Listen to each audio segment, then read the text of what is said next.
last. This is gonna be the last video in this series because I've had this theory for a little while that the Oscars need to stop for like 5 years, and the reason for that is you cannot tell what the best movie of the year was the year that it came out because that doesn't really happen inside of you need time. There are so many Best Picture winners that no one has ever heard of. The reason is because while at the time people thought that they were great and the best movie made that year, it turned out they were wrong because they needed to sit with it. So I don't think so. I think that the Oscars should just stop for 5 years, and not just because nobody cares anymore. It should stop for about 5 years, and then in 2028 is when we find out what the best movie of 2023 was. That being said, as I was talking about this, I just realized that Mad Max Fury Road was left off of 2015. That one didn't come up, probably because it's technically an Australian film, so 2015 is getting 8 points now instead of 7. Yeah, that is definitely a must-see movie. So, like I said, Mad Max is weird. I believe that's the only one that the entire series, except for the first movie, is a must-see movie. But yeah, so I don't think enough time has passed from 2019, 2020, 21, 22, and especially not this year to see how many must-see movies there are. You have to sit with that for a while, especially because there's some movies from the 90s that are the 90s and the 2000s to 2010 that are a fantastic year for movies, but I've had more time to sit with that. And especially the last 3-4 years that we've gone over, there've been a couple that's like I don't even nobody talks about that anymore, but that might change in a few years. And so I definitely can't say. I mean, especially this year because when things come out, it's like, oh, this is a must-see movie. 2 weeks later, another must-see movie comes out. I mean, granted, that has not really been the case this year. Let's be honest. But say that it did, where 2 weeks later, there's now another must-see movie that because it just came out, and you forget about the one from 3 weeks ago. So I don't think that you can really gauge it until you've had a little bit of time to know which movies are must-see because they stayed with you. So 2018 is where I'm stopping this. So next year in 2024, probably make another one of these, and we'll see what happens. But yeah, so this is the last year that I'm doing this, and so I have this just dropping off of content, and it's because of that, because you really can't tell what's a must-see movie within a few years.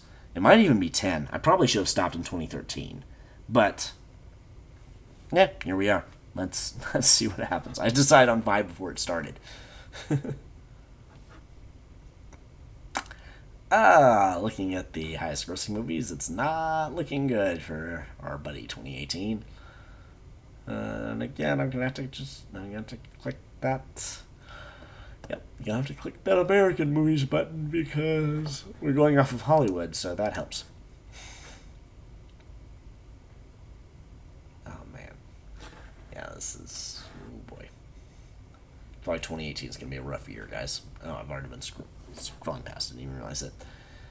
Okay, Stratton. Don't know what that is. I don't know who these people are. It's a weird feeling for me. Oh, Tom Felton. Wow, way down there.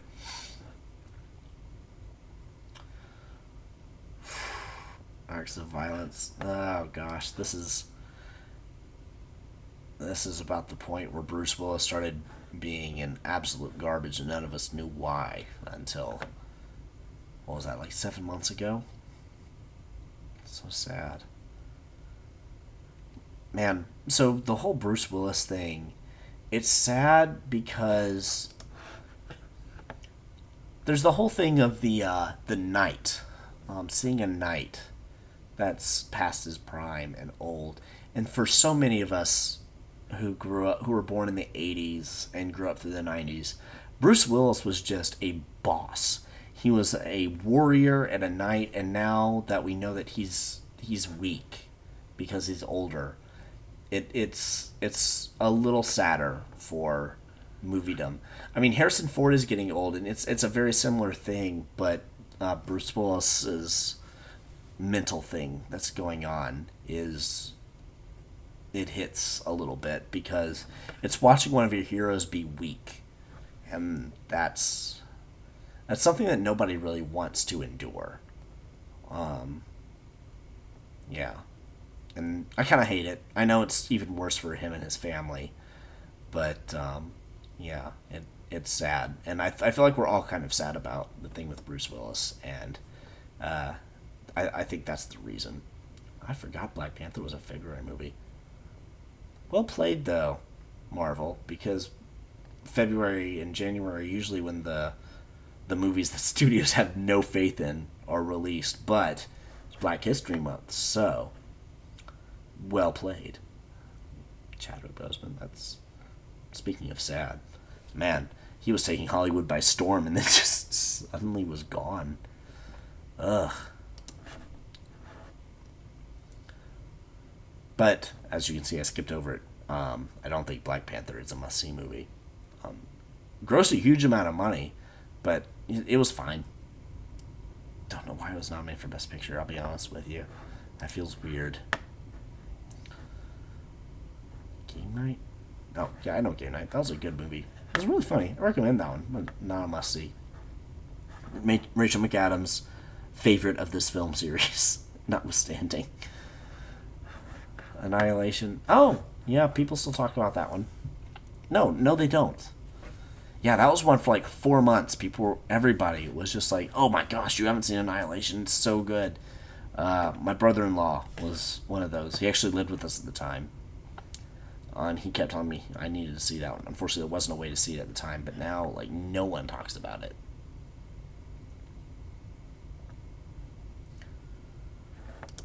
Death Wish, another. Oh no, that was the remake of the other Death Wish. That one was actually pretty well received. That might have been the last Bruce Willis movie that was pretty well received, which is, man. Okay, Death of Stalin. People still talk about that one. That one is considered a must-see in the world of sarcastic comedy, and Michael Palin is in it just by himself, which is pretty cool. That didn't happen a whole lot. Tomb Raider. No. Isle of Dogs. Nope. Man, poor Wes Anderson. He's such a good director, and one of the few directors out there that has just a unique, fully recognizable vision. But I wouldn't say any of his movies are must see. You should watch at least. I think the thing is, you should watch at least one Wes Anderson movie at some point.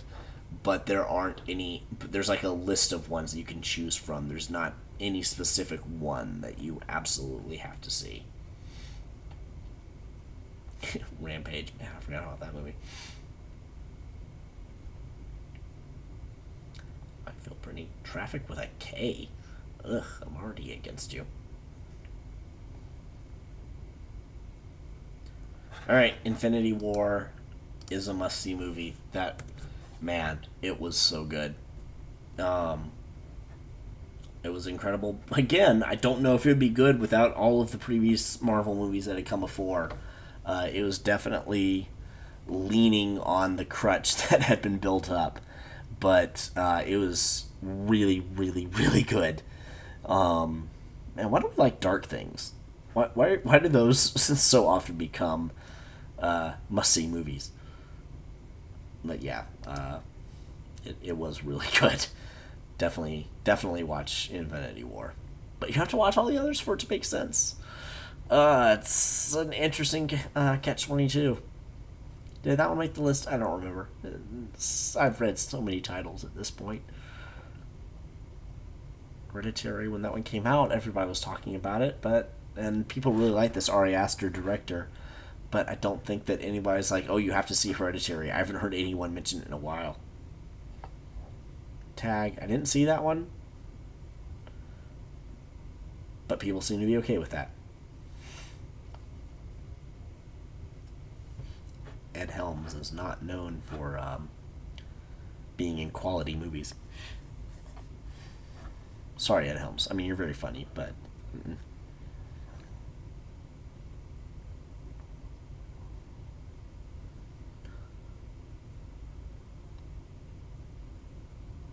Do. Eighth Grade is considered a fantastic debut as a director for Bo Burnham, but and people were nuts about it when it first came out. But now it's no one talks about it again. I don't know if this is a product of our internet era, where people don't really talk about movies after a few months. But yeah, which if a movie comes out that people are still talking about it, that definitely shows that it's a really good movie. Oh, here it is, Christopher Robin. Not a must see, but it is a very good movie. Um, Worth watching. Ewan McGregor. Ewan McGregor is always fantastic. We underappreciate Ewan McGregor. Man, he throws everything into any role he's in, and any movie that manages to cast him is lucky.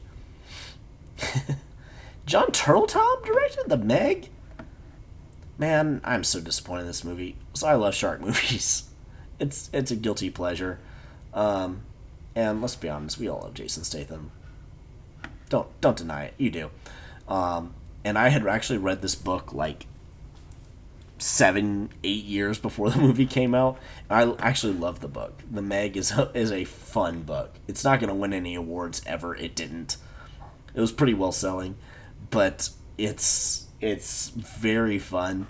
And I was so mad at this movie because the book has one of the most BA endings ever written down. It is so cool and ridiculous and fun, and they didn't go with it.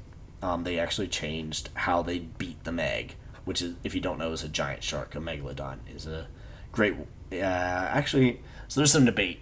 Some people think that it was probably about like a great white shark. Some people think it might have been more shaped like a tiger shark. But regardless, they're pretty sure it was about the size of a school bus. So it was actually too big in the movies when you think about it.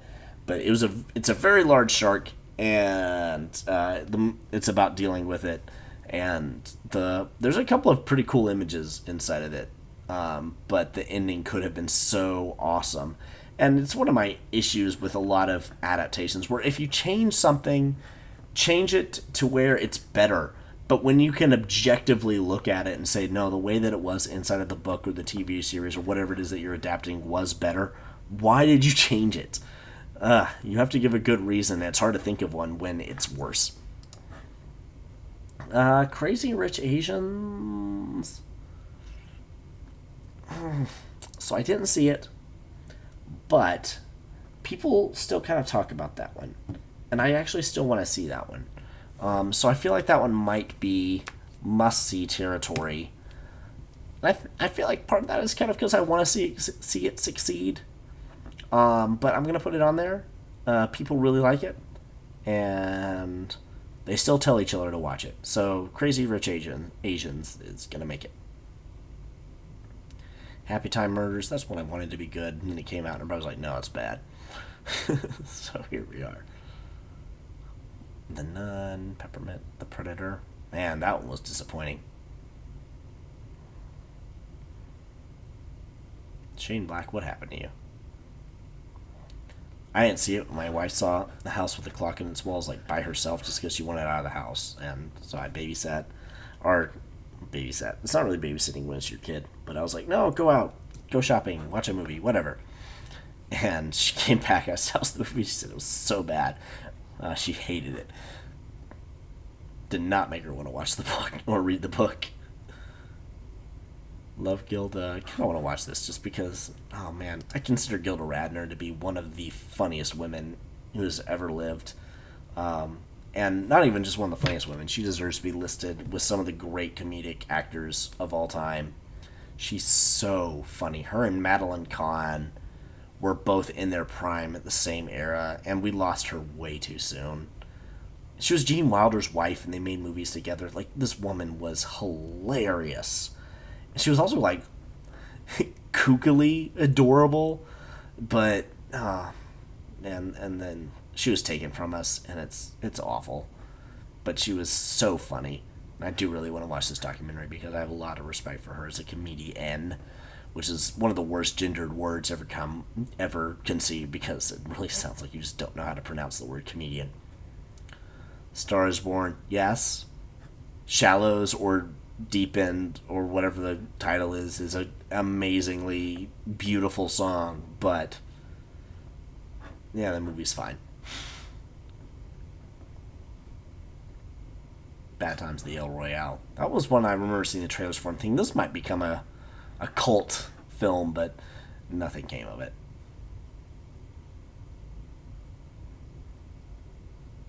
Halloween is considered to be really good. If not one of the most confusing titles ever conceived by man, but people did say it was really good, but it's not a must-see. Still, the only one is the first one.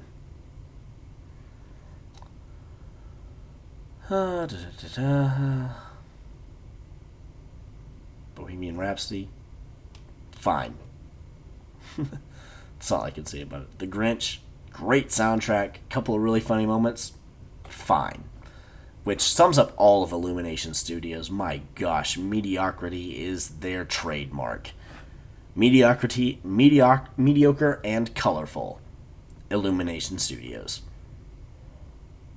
My kids absolutely love both this one and the new Super Mario Brothers movie, but oh gosh, I have so many issues with it.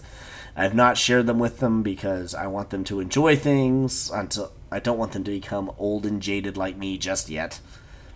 Wait until they're 14, then I'll tell them about how bad so many of the movies they like are. Spider-Man Into the Spider-Verse is a must-see movie. It's incredible. That's all I've got to say about it. Oh, Mortal Engines. I forgot about that one. I do want to see it. Wait, Peter Jackson didn't direct that one? I could have sworn that he did. Who's this Christian Rivers person? Was that part of the problem? 17-year-old? And storyboard all of Jackson's films since... Huh. Wow, that was badly advertised. I really thought he directed that because it kept saying, like, from the mind of Peter Jackson, director of Lord of the Rings. Bumblebee, people said was really good. Not a must-see. Holmes and Watson, and that movie had potential, but no one talked about. All right, so that closes out The Last of Us 2018 with 4. Jeez. Okay. All right, so let's sum up. So I expected this to actually be kind of close. Like, you'd have a movie you'd have like 1 or 2 years within a couple of years of each other. But, man, 1993 was a juggernaut. It is... Let's see. It is... eight must-see movies ahead of its closest competitor, which is 1987. And 1987 is... A lot of them were like, I guess that's a must-see. But 93 was... Most of them were just, yes, that's a must-see. Yes, that's a must-see. No hesitation at all. So 1993, closing this out, is by quantity... And I might argue quality because, man, those were some good movies. Is Hollywood's greatest year. And no one talks about that. Good grief, these are so good. So, yeah, ending this, 1993, Hollywood's greatest year. Worst year, it's a mini-year tie. 1932, with all of them have only 2 must-see movies. 1932... 34, 35, 37, 43, and then we have to skip all the way to 2013. 1943 and then 2013. That's a 70-year gap? 90-year gap? No, not 90 years. 70-year gap. Jeez. But, man, I mean, look at this list in 93. This is insane. Jurassic Park, must-see movie. Mrs. Doubtfire, must-see movie. Fugitive, must-see movie. Schindler's List, must-see movie. Indecent Proposal, must-see movie. Cliffhanger, Sleepless in Seattle, must-see movie. Philadelphia, must-see movie. And those are just the highest grossing ones. That's 8? 7 of the 10 highest grossing movies of the year are must-see movies. And it just kept going from there. 1993 is why, good grief, I feel like I've discovered something that no one talks about. This year is insane. Alright, so that settles it. Inside of the year of movies, the years of Hollywood movies, 1993 is Hollywood's greatest year. In terms of quality, I would argue this is the best. Because, man, these are some insanely good movies. I mean, just Jurassic Park and The Fugitive are two of my favorite movies ever made. That is in the same year. And those aren't even the only three. This is so good. Jeez. Okay. So yeah, that's where we're concluding. So we didn't have any 0 years. If I keep going this, wait about 5 years. I think we'll have a few. But yeah, if you watched all of these, I appreciate it. And I don't know. I don't have a schedule. Maybe we'll make more movies as the years go by, or the months go by. We'll see. I heard a great sign off from another YouTuber.